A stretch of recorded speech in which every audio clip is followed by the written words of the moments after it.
Hello friends. तर आज काहीतरी झणझणीत खायची इच्छा होती. तेवढ्यात बघितलं माझ्या गार्डनमध्ये मी 2 मिरचीची रोपे लावली होती. तर त्याला खूप साऱ्या मिरच्या आल्या होत्या. तर म्हटलं ह्या मिरच्यांनी झणझणीत असा कोल्हापुरी पद्धतीचा ठेचा करूया.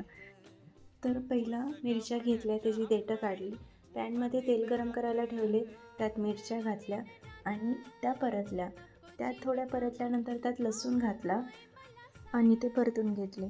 लाल रंग येईस्तोपर्यंत परतून घ्यायचे. छान खमंग असा वास येतो. त्यात जिरे घातले, चवीप्रमाणे मीठ घातले आणि परतून घ्यायचे. जर असा लाल कलर आला की मग आपण खलबत्त्यात काढूया. ठेचा करत असताना लोखंडी कढईचा तव्याचा वापर करा, चव छान येते. त्यानंतर आपण खलबत्त्यात ठेचला. पारंपरिक पद्धतीचा ठेचा जर खायचा असेल तर तो खलबत्त्यातच करा.